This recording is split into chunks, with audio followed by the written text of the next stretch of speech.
Jesus. All we want is Jesus. Make room for the King. Make room for the King. Let the King of Kings come. Let the King of Glory come. The Lord of hosts. The Lord strong and mighty. Cherubim, 4 and 20 elders,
Então nós vamos estar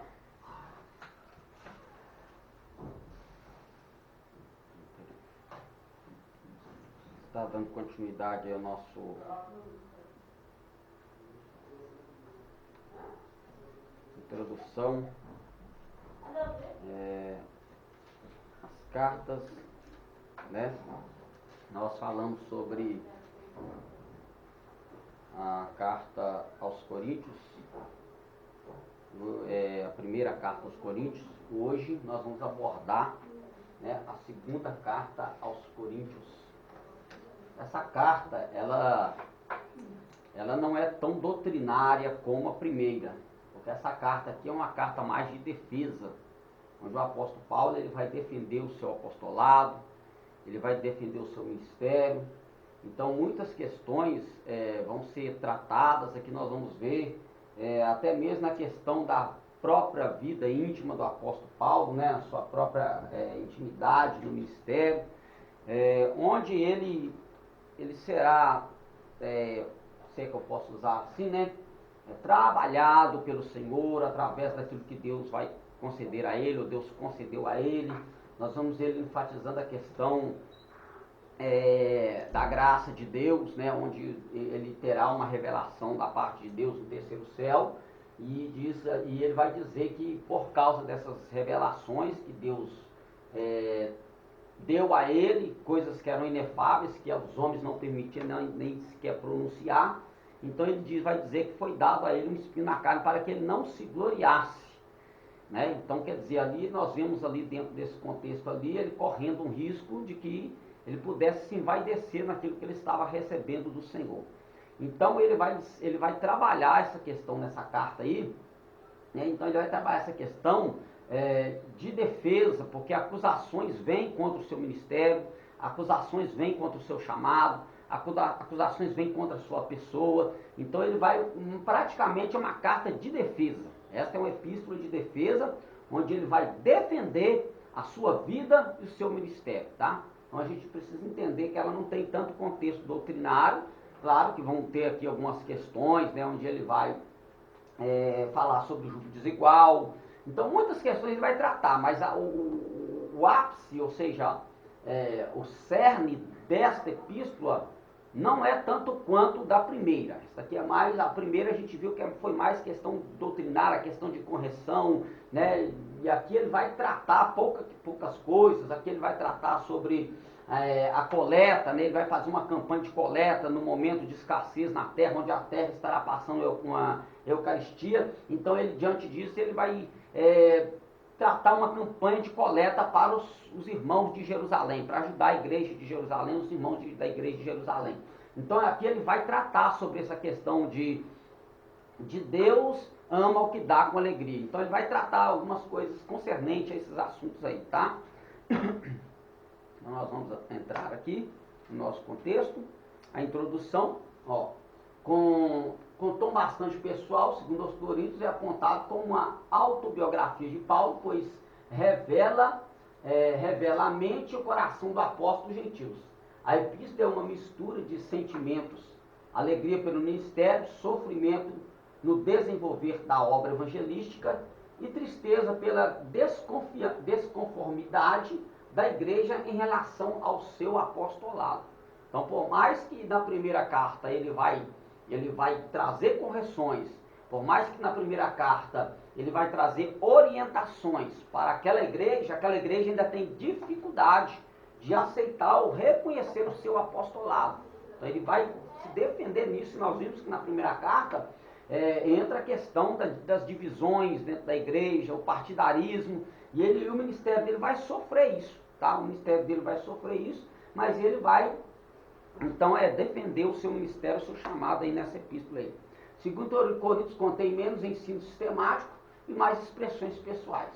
Por isso a epístola não possui estrutura tão clara como 1 Coríntios, mas nenhuma outra epístola permite uma visão tão clara da carreira de Paulo quanto 2 Coríntios, que é justamente por isso que ele vai defender, porque é ali que, no livro de Atos dos Apóstolos, né, mostra essa desenvoltura do seu ministério, esse trabalhar na obra de Deus, E isso ele vai colocar em ênfase nesta carta, porque ele precisa defender contra aqueles que estão falando contra o seu ministério. Informações básicas da epístola: o grupo está entre a Epístola Paulina Eclesiástica, o autor próprio, data 56 e 57 depois de Cristo, local na Macedônia, o alvo os cristãos em Corinto. Versículo-chave, 2 Coríntios 3, 5 e 6. 2 Coríntios 3, 5 e 6.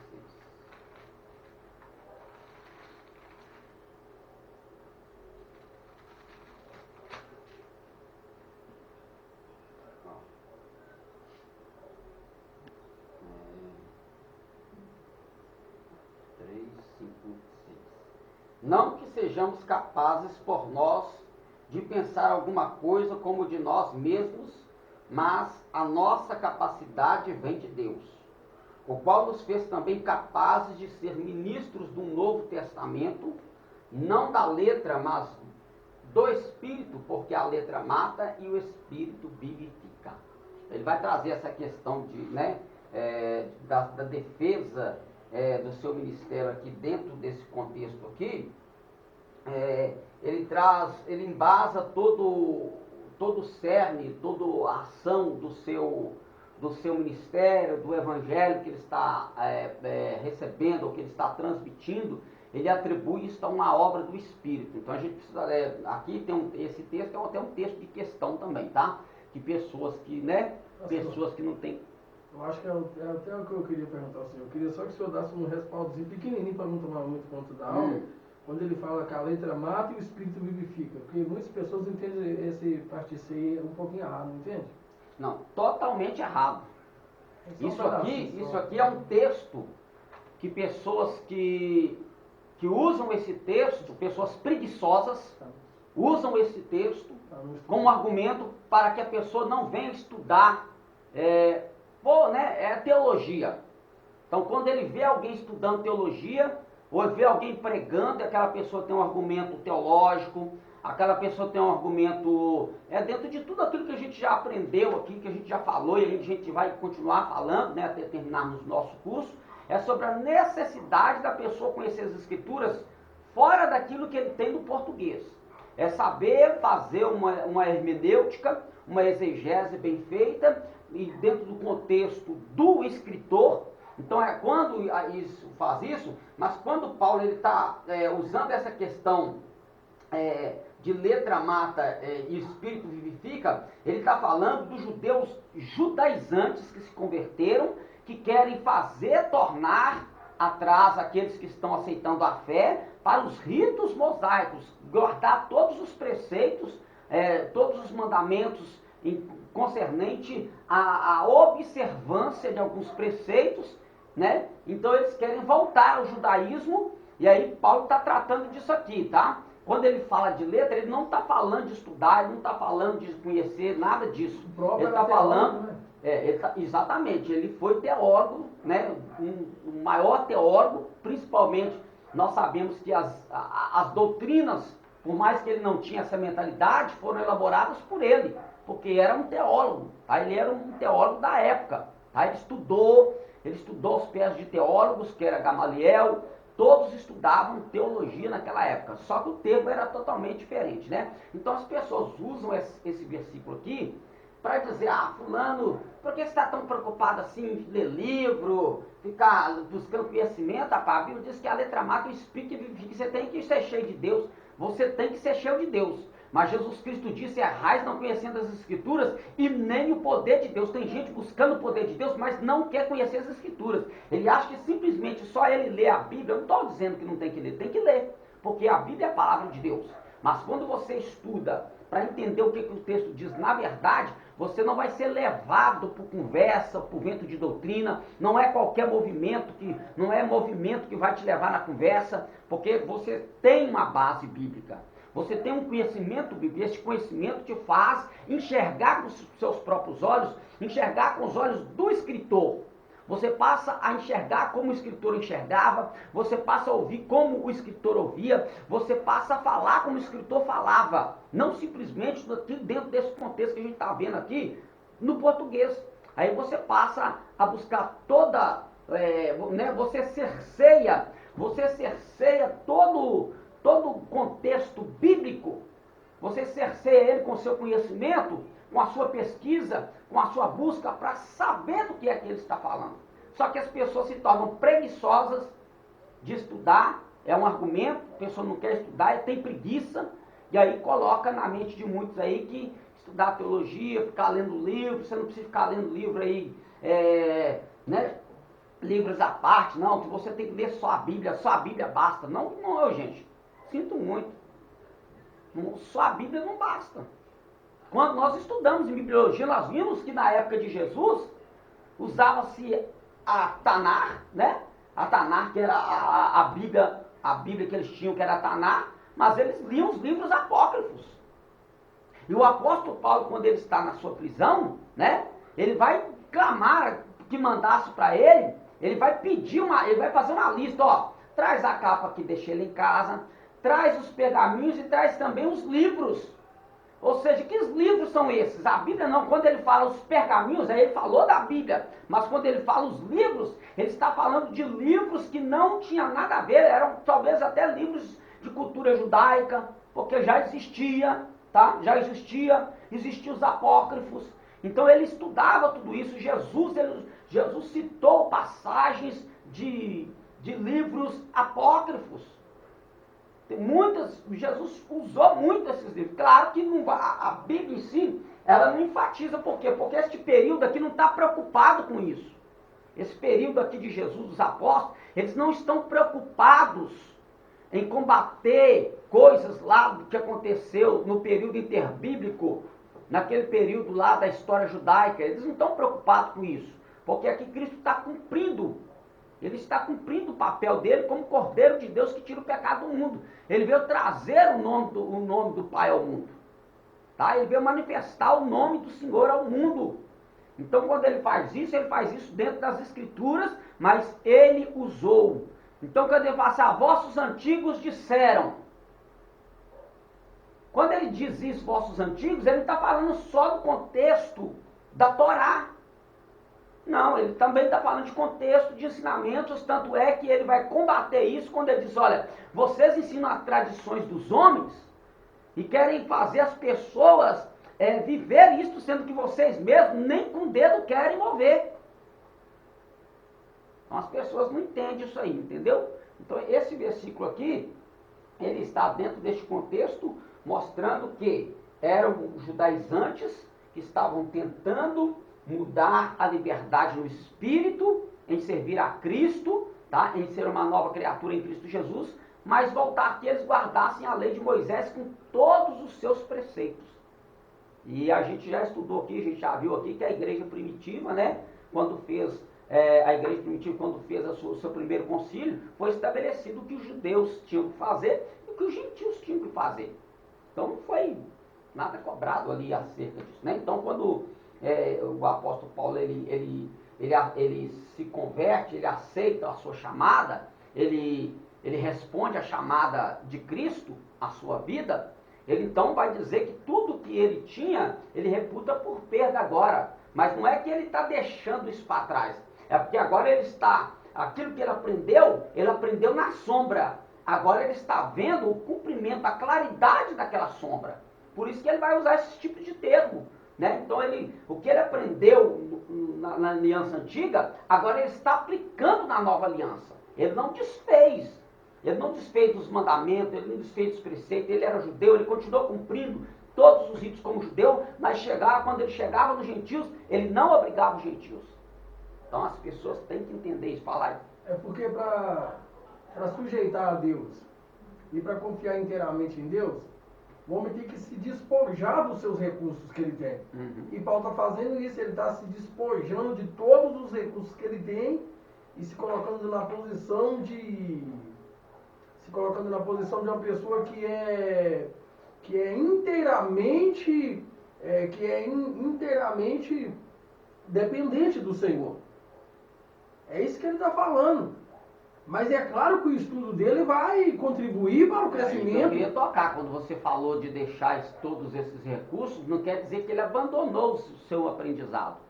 Aquele aprendizado dele só ratificou aquilo que Cristo fez por ele. Tanto é que nós vemos que na sua conversão, ele vai combater mostrando nas Escrituras tudo quanto estava escrito acerca do Messias, que era Jesus. O deixar que ele está falando é não confiar não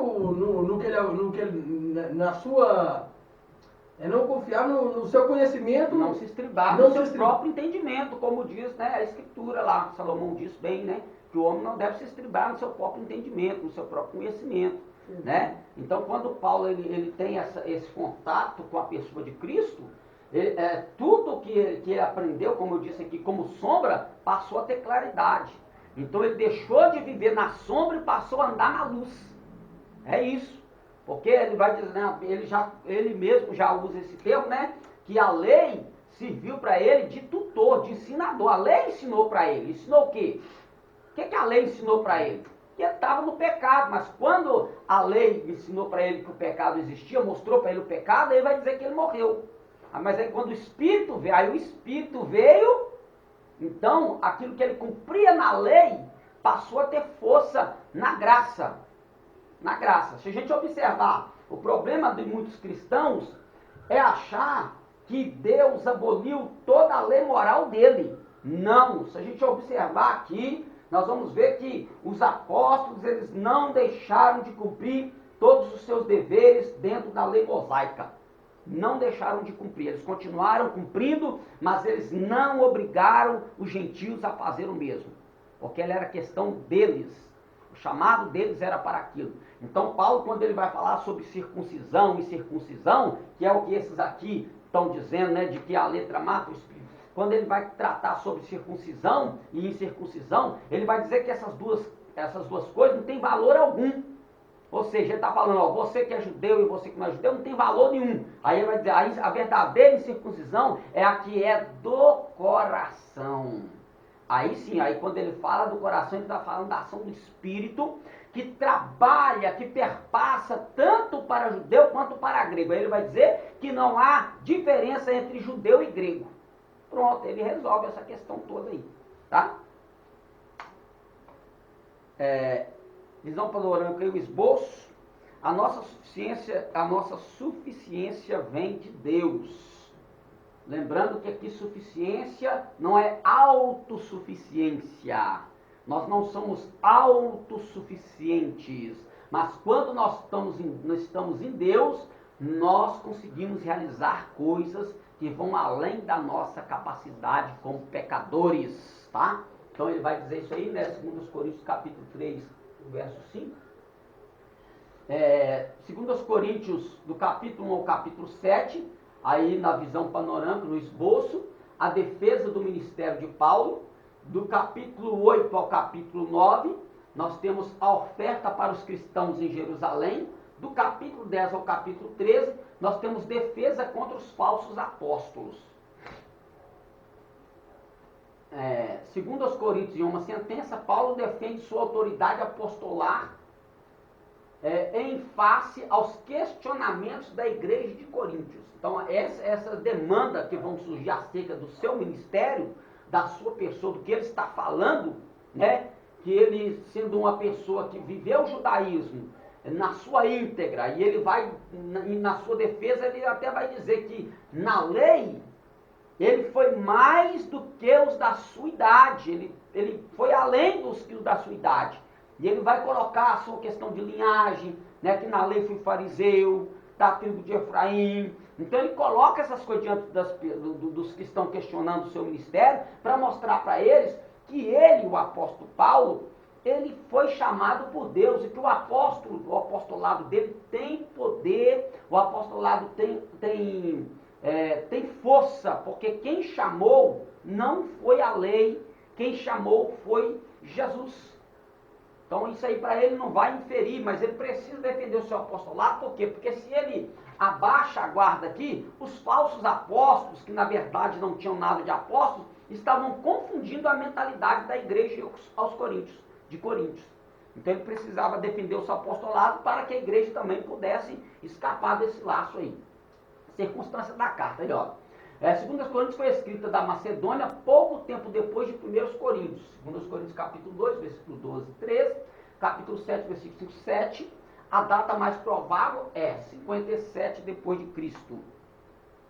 Os inimigos de Paulo em Corintos. Os nativos de Corintos foram os primeiros a causar grandes problemas ao apóstolo Paulo. Provavelmente pela forte influência de paganismo, imoralidade e filosofias gregas. Tá? Por quê? Porque nós vimos lá na primeira carta aos Coríntios, nós vimos lá um pouquinho da geografia, que o fato dela estar numa região que dava para ela uma posição de status econômicos, né? Aquilo fazia com que os viajantes trouxessem também os seus costumes. A igreja de Corintos, ela fazia uma vista grossa. Ela fazia uma vista grossa para ela, não importava. Né? Havia, vamos colocar assim dentro do nosso termo, havia um ecumenismo, ou seja, você poderia adorar quem você quisesse, e esse quem você quisesse adorar seria Deus. Qualquer um. Então esse paganismo entra, aí a imoralidade entra, aí quando nós vamos ver a imoralidade, nós temos ali a cultura grega, aí vai lá a Afrodite, né, que era a deusa do amor, e aí surge tudo isso aí, e eles vão se infiltrar em filosofias gregas. E essa influência passa aos irmãos da igreja de Corinto, e eles estão tentando fazer com que isso seja aceito pelo apóstolo Paulo. Não tem como, né? Porque o evangelho vai libertar, a verdade liberta. E aí, 2 Coríntios 2, 1 a 11, capítulo 6, 14, ao capítulo 7, versículo 1. Embora essa não seja tão sistemática como as demais epístolas de Paulo, é possível organizá-la de maneira lógica. Basicamente, 2 Coríntios pode ser dividida em 3 seções principais. Ministério apostólico, 2 Coríntios, capítulo 1 ao capítulo 7. Paulo desfaz o ressentimento da igreja narrando sua luta ministeriais. Defende suas ações, 1 Coríntios, capítulo 1, de 2 Coríntios, do versículo 3 ao capítulo 2, versículo 17. Descreve seu ministério, do capítulo 3, do versículo 1 ao capítulo 6, versículo 10. Desenvolve seu apelo, capítulo 6, do versículo 11 ao capítulo 7, versículo 16. Contribuições da igreja, 2 Coríntios, capítulo 8 ao capítulo 9, Paulo incentiva a mordomia voluntária da igreja. Exemplos dos macedônios, capítulo 8, versículo 1 a 7. Exemplo de Cristo, capítulo 8, versículo 8 a 15. E exemplo da colheita, capítulo 8, versículo 16 ao capítulo 9, versículo 15. 2 Coríntios, capítulo 10 ao capítulo 13, nós temos a defesa apostólica. Paulo incentiva a mordomia voluntária da igreja. Acabei de... Pulou não, né? Não, pulou. Não. Pulou sim, já. Ele recebeu o poder de Deus, capítulo 10, versículo 1 a 8, pregou o evangelho, capítulo 11, do versículo 1 ao 33, recebeu revelações, capítulo 12, versículo 1 ao 13, pregou com interesse, capítulo 12, versículo 14 a capítulo 13, versículo 10. Interesse de granjear as almas, claro, né? Conteúdo. Ministério apostólico.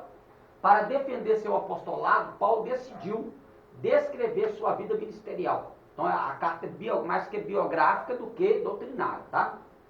Ele contou de maneira precisa sua própria fidelidade ao Senhor durante a carreira apostolar.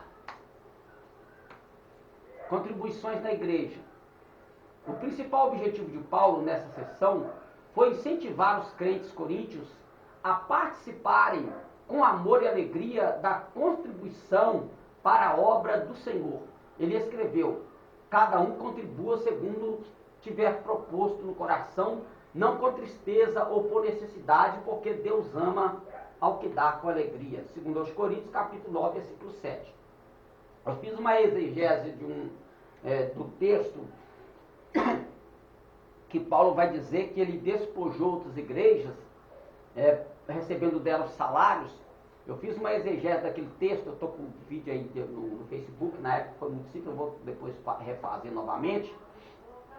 no YouTube, não sei se eu consegui lançar tudo lá, que eu fiz a exegese mostrando por que às vezes o apóstolo Paulo, qual foi o termo, por que ele usou aquele termo despojar aquelas igrejas. Então ali eu consegui achar ali o verdadeiro foco dele, era de que, na verdade, ele não estava simplesmente só defendendo a necessidade dele ser suprido, mas ele estava mostrando que o espírito da avareza estava tomando conta do coração daqueles irmãos. Simplesmente não foi o fato de o apóstolo Paulo passar a necessidade, mas o fato daqueles irmãos viver uma vida de avareza. Foi a avareza que os levou a não ter um incentivo de ajudar a obra de Deus. Então ele precisa agora usar aquele termo, né? E algumas tradições, no perigo dela, colocou até que ele estava roubando.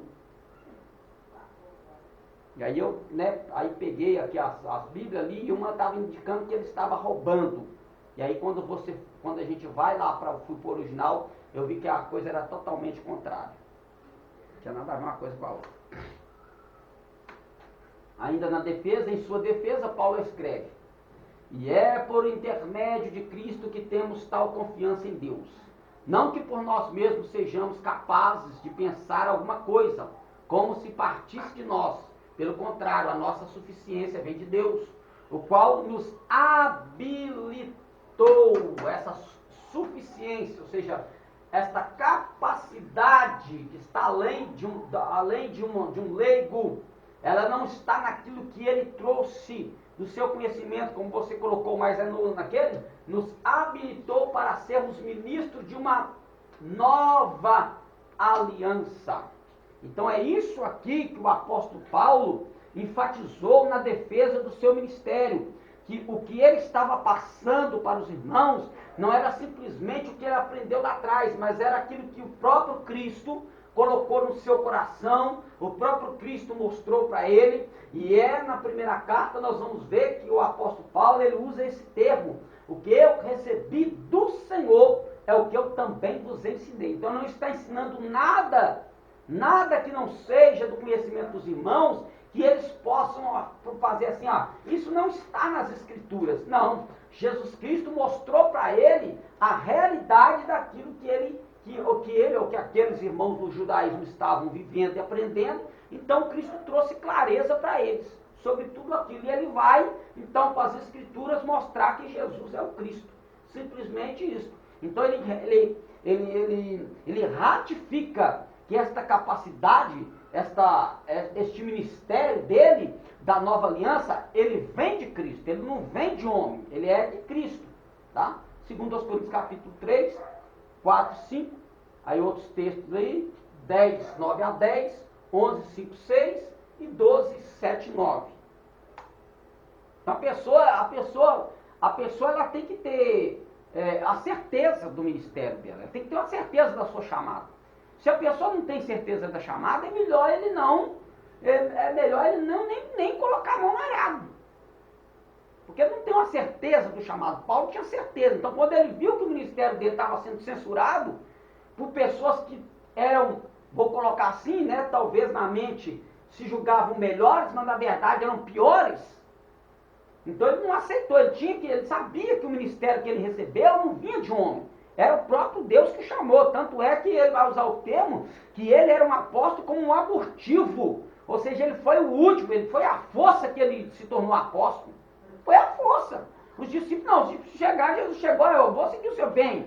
O apóstolo Paulo não, Deus teve que ir lá no encontro dele, ele teve que ficar cego, ele teve que entender que o que ele estava enxergando não era verdade.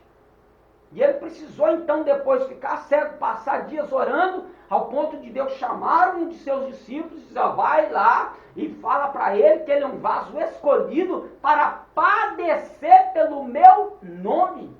Aí agora o camarada sofre tudo, aí vem um querendo censurar o ministério. Eu falei: não, eu tenho certeza do que eu passei, eu tenho certeza da minha chamada. Quem me chamou, quem me capacitou foi o Senhor. Tá? Então ele tem essa autoridade. Então nós temos que defender o nosso ministério. Tá? Então nós não devemos deixar ninguém chegar e falar e colocar nosso ministério menos do que a gente é, não. Não, não, não, não. Se a pessoa não reconhece o ministério seu, o nosso ministério, alguma coisa tem de errado, não conosco, com a pessoa. Tá? Com a pessoa.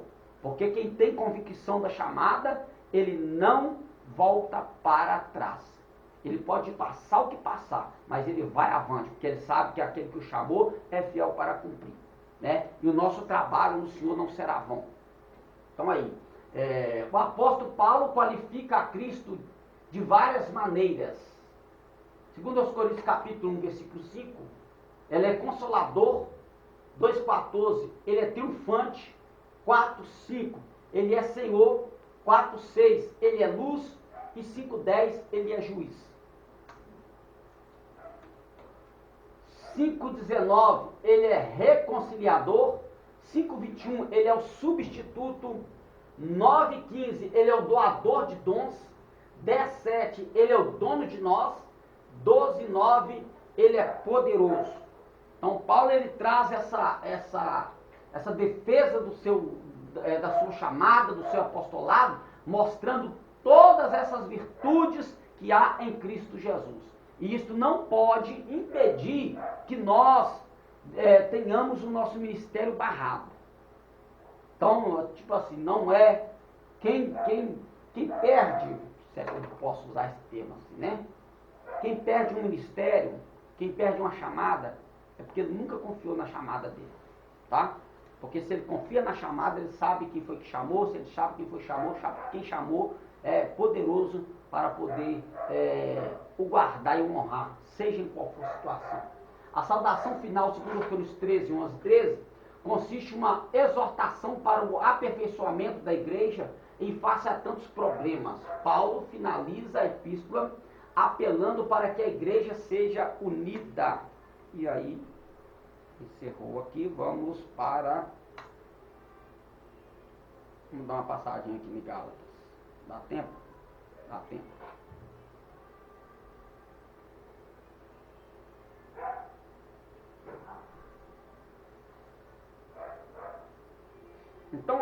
Então isso que o apóstolo Paulo, ele vai passar na defesa do seu apostolado em 1 Coríntios. Aí aquele texto que nós lemos aqui, né? Que o Espírito, a letra mata, o Espírito vivifica. Isso vai tornar latente aqui nessa epístola aqui. Essa epístola é uma epístola tratada de questões de judaísmo e graça. Então quando a gente lê a epístola aos Gálatas, aí nós vemos qual é essa situação de letra e de espírito, tá? Isso aí é latente, é patente ali, é claro, dentro dessa epístola aqui. Com data provável de 48 a 49 depois de Cristo, Gálatas é possivelmente a primeira epístola de Paulo. É um belo compêndio de ensino sobre a salvação pela graça de Cristo Jesus. A epístola é a expressão exata da liberdade cristã por meio da fé somente. É também chamada de a carta magna da liberdade cristã. Então essa liberdade que é colocada na vida cristã, que é colocada na igreja, ela é questionada pelo judaísmo. Os judeus, os conversos judaizantes, os judeus conversos, eles têm uma dificuldade de entender a liberdade que os gentios têm em Cristo para se tornarem cidadãos do reino de Deus. Eles têm essa dificuldade aí. E isso vai ser bem claro nessa carta aí. Gálatas marcou a vida de grandes homens. Martim Lutero disse: o pequeno livro de Gálatas é a minha carta. Eu noivei com ela, é minha esposa. John Wesley encontrou paz duradoura a partir de um sermão em Gálatas.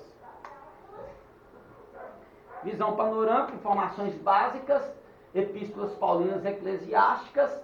Daí começam as epístolas, né, com ênfases doutrinárias, apologéticas, com mais ênfase nessas questões.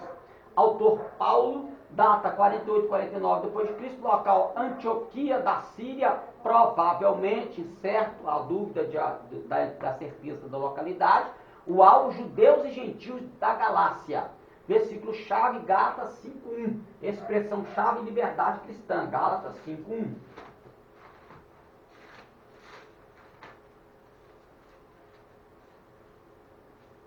Estais, pois, firme na liberdade com que Cristo nos libertou, e não tornei a meter-vos debaixo do jugo da servidão. Entender que a servidão aqui não é, ele não está falando em questão de servidão somente de pecado, mas também servidão da lei. Aquela lei que os judeus insistem em colocar sobre os gentios, tá? Então ele vai enfatizar isso aí nessa carta. Essa liberdade aí é questionada por causa desse fator. Esboço.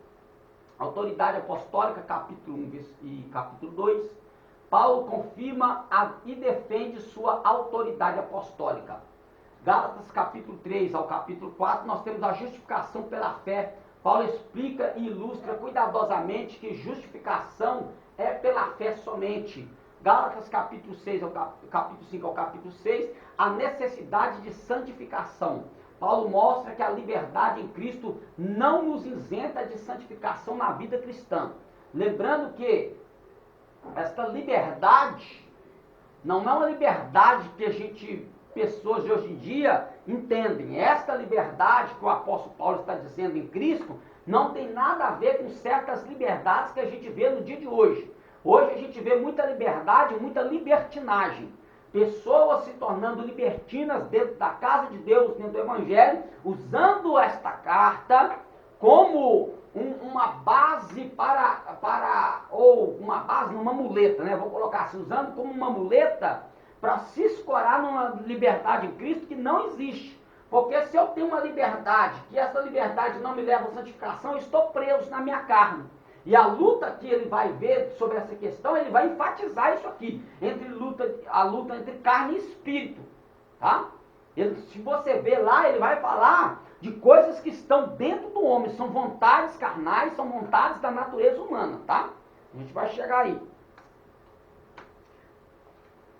Paulo comunica a liberdade do pecado pela graça e não pela lei. Circunstâncias.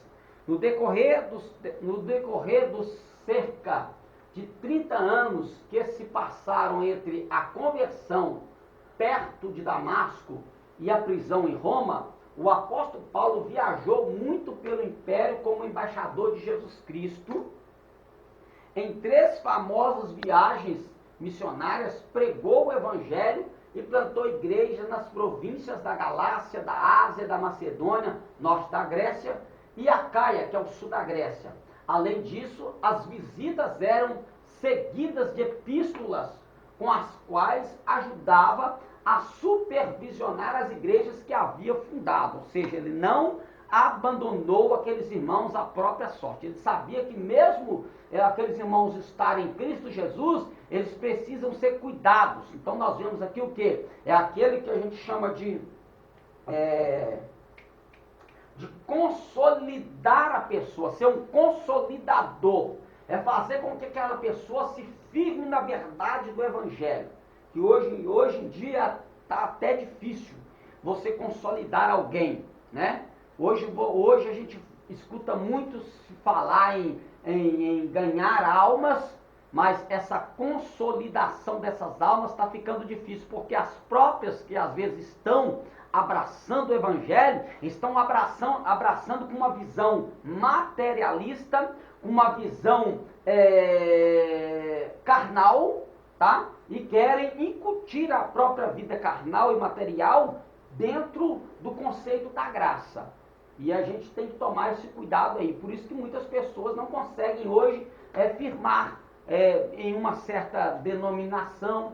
Por quê? Porque eles não conseguem participar de uma escola dominical, não conseguem participar de um culto de doutrina, não conseguem participar de um estudo bíblico. Eles querem o culto do oba-oba, eles querem o culto do anjo, o culto do fogo, o culto da revelação, eles querem o culto da prosperidade, o culto da casa própria, o culto do bom emprego. Eles querem o culto das coisas desta vida. Mas aquele culto de santidade, de renúncia, abandonar os desejos da carne, viver no desejo do Espírito, isso aí, vou usar o termo dele, isso aí está fora de moda, isso aí caiu em descrédito, tá? Mas é esse aí que está sendo rejeitado, que é o que vai nos colocar em posição para estarmos em pé diante de Deus naquele grande dia. Por quê? Porque Cristo disse que aquele que quiser vir após mim, negue-se a si mesmo, tome a sua cruz e siga-me.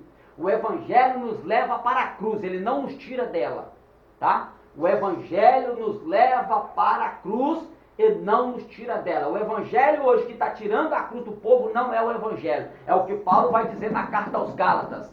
Ainda que nós mesmos, ou um anjo do céu, vos anuncie o Evangelho além do que já vos tenho anunciado, e ele diz, ainda que nós mesmos, que eu estou escrevendo para vocês aqui, se eu mandar uma carta falando contrário ao que eu já disse, pode ter certeza que eu estou errado, porque o que vale é o que eu estou falando agora. Tá? Então eles estavam dizendo, ainda que nós, um anjo do céu, vos anuncie o Evangelho, além do que já vos tenho ensinado, seja reconhecido como anátema, ou seja, como maldito, não vale nada.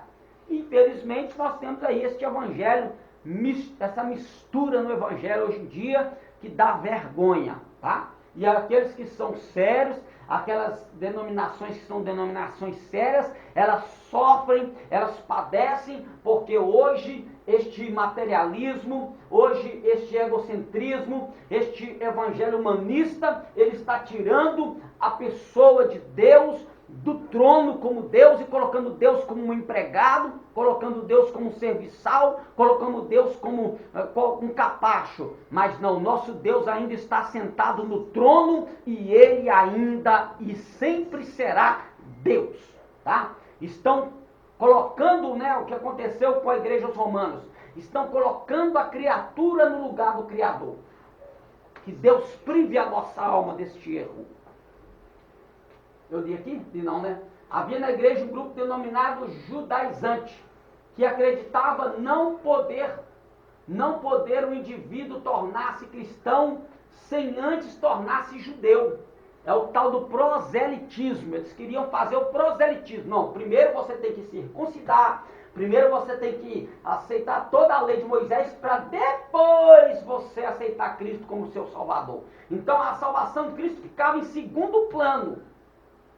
É o que muitos hoje fazem, né? Então, paga isso que você vai ser salvo. Paga aquilo que você vai ser abençoado. Não, irmão, só mudou o contexto. Mas a atitude é a mesma, né? Gálatas capítulo 6, versículo 12. Tal ensino contrariava completamente a doutrina da salvação pela graça, independentemente da etnia, da classe social ou de qualquer outra especificação partidária. Gálatas capítulo 3, versículo 28. E também provocava divisões na igreja, separando judeus e gentios. Tá?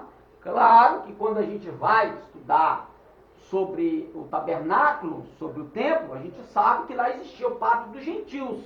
Mas quando Cristo, né, entrega a sua vida e o véu é rasgado de alto a baixo, essa separação acaba.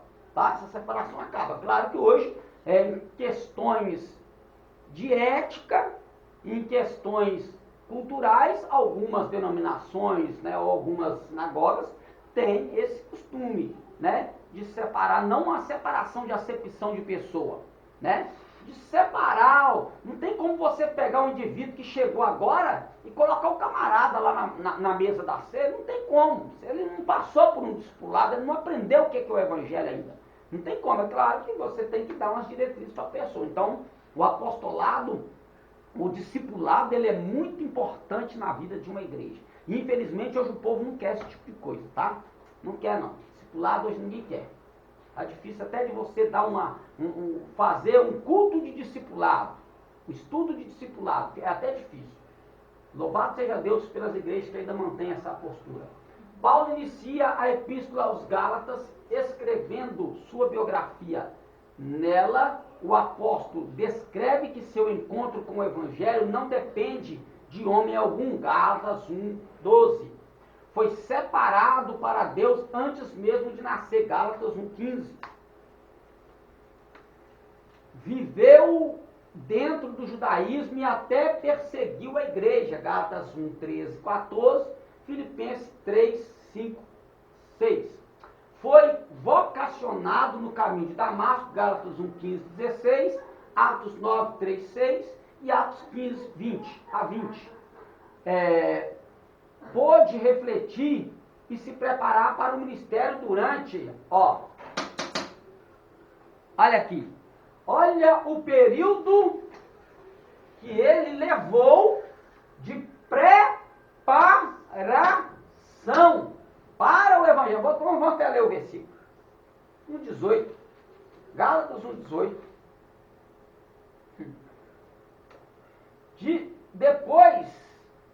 Vou ler o 17 e 18. Nem tornei a Jerusalém até com os que já antes de mim eram apóstolos, mas parti para a Arábia e voltei outra vez a Damasco. Depois, passado 3 anos, fui a Jerusalém para ver a Pedro e fiquei com eles 15 dias. Paulo levou 3 anos se preparando para encontrar com o concílio de Jerusalém. E aí o camarada chega na igreja hoje, ele tem um testemunho de que Deus tirou ele das trevas, e amanhã eles já estão jogando óleo na cabeça do cara e fazendo o cara pastor. Né?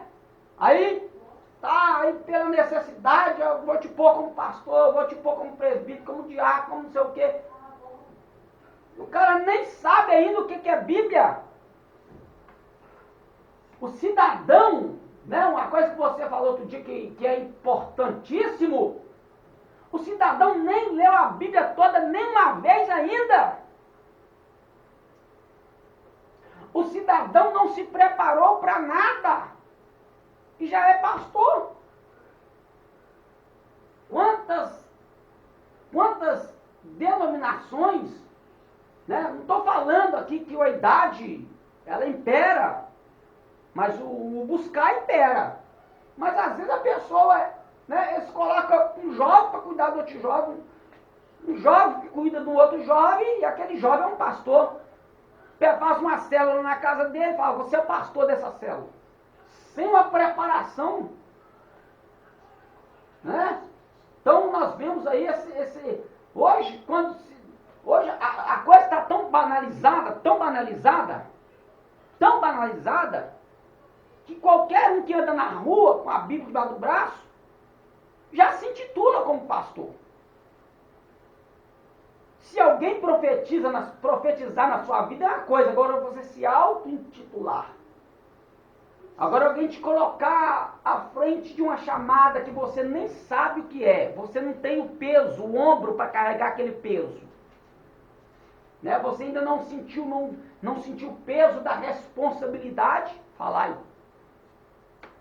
O próprio Paulo escrevendo aos Coríntios, no capítulo de número 10, no verso 18, ele falou assim, porque não é aprovado quem a si mesmo se louva, mas sim aquele a quem o Senhor o louva.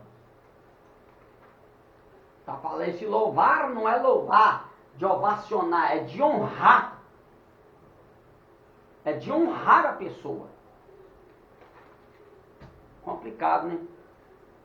Aí o camarada não dá certo numa certa denominação, aí quando ele passa pelas 10, ele fala, já sou suficiente para ser pastor. Aí ele abre a igreja dele, não de Jesus, dele. Aí é o ministério dele, né? Aí ele se auto-intitula, e infelizmente aí aqueles que não têm estrutura bíblica, aí chega lá.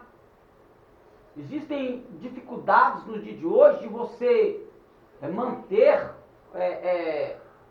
claro, isso aí dentro da denominação cujo nós aprendemos e congregamos, não tem esse problema.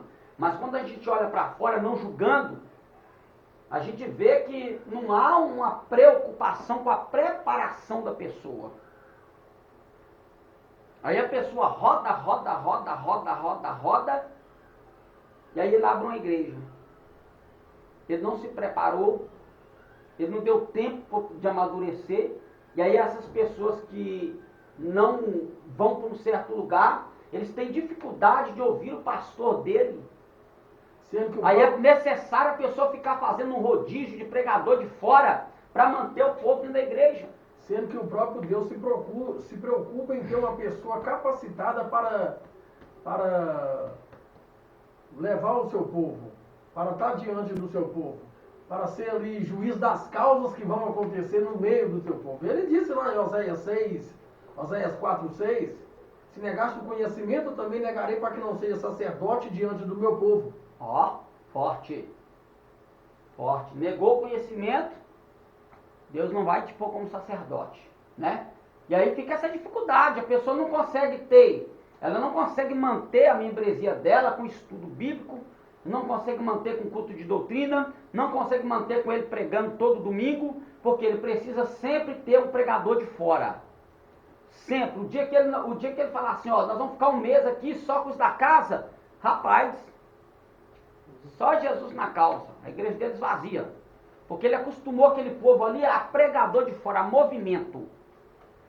Você ter um pregador de fora é muito bom, mas você fazer disso uma regra em todos os cultos, você tem pessoas que precisam desenvolver o ministério, como cantores e pregadores, e às vezes as pessoas estão ali com o ministério dentro delas, e os próprios que estão na frente não deixam aquela pessoa florescer no seu ministério. E aí ele não dá uma oportunidade para o seu membro pregar, não dá uma oportunidade para o seu membro cantar, para desenvolver o membro dele, ele prefere levar um de fora. Ter pregador de fora é muito bom, mas você deixar todo o culto só pregador de fora, alguma coisa está errada. Essa pessoa ela não tem capacidade de manter esta igreja. Por quê? Porque ele sabe que ele não tem alimento para eles a hora que eles precisarem. Aí ele precisa sempre levar alguém. É bom, eu vou ressaltar. Não sou contra você levar pregador de fora. Mas todo culto só tem pregador de fora, tem uma coisa errada. Ou esse pastor não lê Bíblia, ou ele não sabe nada. Ele não está pronto. É um grande perigo. A gente entrou na questão, acho que a gente entrou na questão aqui? 18. Aqui, isso. Encontrou-se com outros discípulos, Gálatas capítulo 1, 18, 19.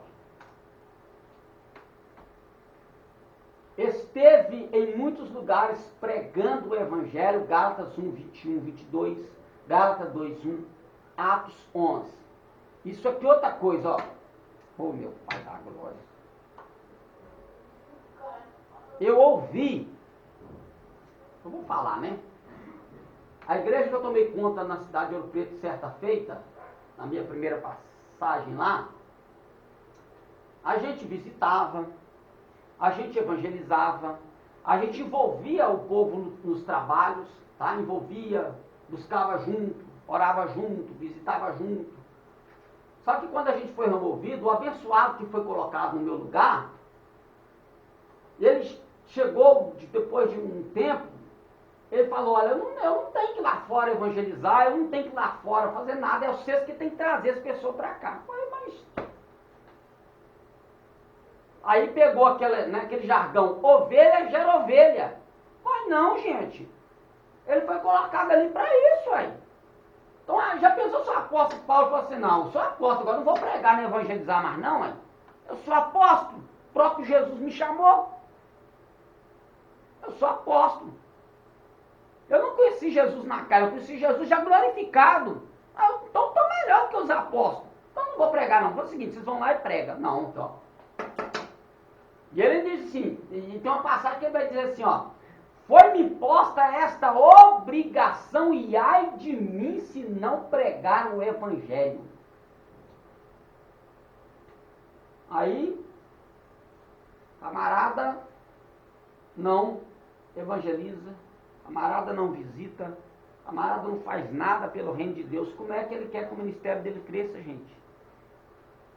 Como? Não dá, né? Gálatas 1, 21, 22, 2, 1, Atos 11. Foi acolhido e enviado por Tiago, Pedro e João.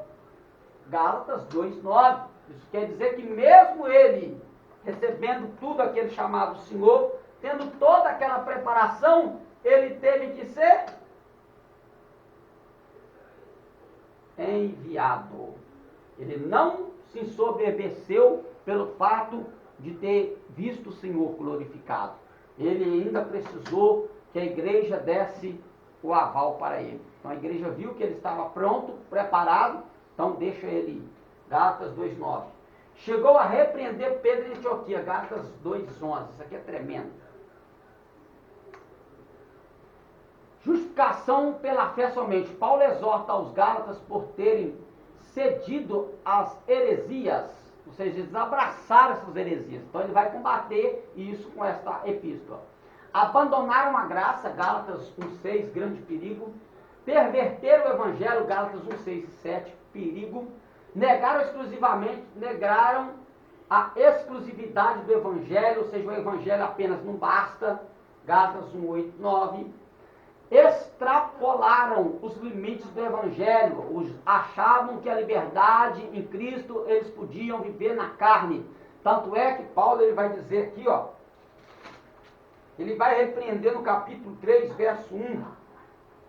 Ó insensato Gálatas, quem vos fascinou para não obedecerdes à verdade e vos não obedecerdes à verdade, a vós perante os olhos de quem Jesus Cristo foi já representado como crucificado, só queria saber isso de vós: recebeste o Espírito pelas obras da lei ou pela pregação da fé? Esta palavra fascinou, nós já enfatizamos aqui, é enfeitiçou. É como uma serpente que usa, aquela serpente do deserto, que ela hipnotiza a sua presa. Era justamente isso, ser hipnotizado pela serpente. Misericórdia. Então eles extrapolaram isso aí. Necessidade de santificação. A graça liberta o homem não para pecar, mas para viver em santidade no Espírito. Paulo ensina que a vida cristã exige um padrão de santidade. Por isso, o apóstolo lembra que existe um grande conflito na vida cristã: carnalidade versus espiritualidade. Eita, Jesus de Nazaré. E aí, enfatizando essa luta, cada um com as suas ações, obras da carne e obras do Espírito. Obras da carne, Gálatas capítulo 5, 19 a 21, obras do Espírito, Gálatas 5, 22, 23. Obras da carne, prostituição e impureza, do Espírito, amor. Carne, lascívia e idolatria, no Espírito, alegria. Carne, feitiçarias e inimizades, no Espírito, amor. Na carne, porfias e ciúmes, no amor, longanimidade. Obras da carne, ira, discórdias, no amor, benignidade. Dissensões, facções na carne, no amor, nas obras do Espírito nós temos a bondade. Nas obras da carne nós temos invejas e bebedices. Nas obras do Espírito nós temos a fidelidade. Nas obras da carne nós temos glutonaria, coisas semelhantes. No Espírito nós temos domínio próprio. Crucificar a carne, Gálatas 5, 21, o segredo de uma vida vitoriosa, andar no Espírito, Gálatas 5, 24. Andar no Espírito e jamais satisfareis as concupiscências da carne, Gálatas 5, 16. Aí está a luta que todo homem, todo cristão, ele vive. Vou fazer um negócio aqui, que interessante, porque quando... Não? Que é isso? Você não vai me deixar nem dar uma lapisada? Quantos minutos aí? 9 e 5, mas vai lá. Não, 9 e 5. A gente já está acabando. Nós sabemos que quando Deus diz para Adão não comer do fruto proibido, né, do fruto da árvore do conhecimento do bem e do mal, só que quando Deus planta, né, Deus vai plantar a árvore, Deus vai dizer que ele vai poder comer de toda a árvore, menos da que estava no meio do jardim. Só que quando nós vamos ver esta árvore do jardim, nós temos duas árvores no meio do jardim, tá? Olha uma árvorezinha aqui. Nós temos duas árvores no meio do jardim.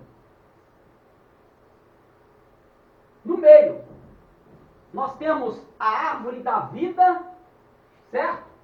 Ou qual que é a árvore da vida? Árvore, vida. E a árvore do conhecimento. Bem e mal, certo? A árvore do conhecimento do bem e do mal. Essas duas estavam no meio do jardim. Nós temos aqui, no meio,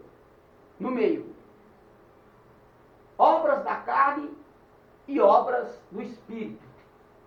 Quando você divide, todas as duas estão no meio. A árvore da vida é a que trazia para o homem comunhão com Deus e vida eterna. Porque essa árvore da vida, ela simboliza a presença de Jesus. Ela simboliza o poder de Jesus, é o próprio Jesus que é a vida eterna. Ele diz, eu sou o caminho, a verdade e a vida. Não vida como Zoe, mas como vida eterna. Então nós temos aqui vida. Só que deste lado da árvore do conhecimento do bem e do mal, o que é que Deus diz? Que se eles comessem desse fruto, o que ia acontecer? Qual que era a consequência? Eles iam ter o conhecimento. Não, além disso aí, não. Isso aí a serpente que falou, né? O que Deus falou? O dia que comer, morrerás. Morrerás. Então o que eu tenho na árvore do conhecimento do bem e do mal? Morte.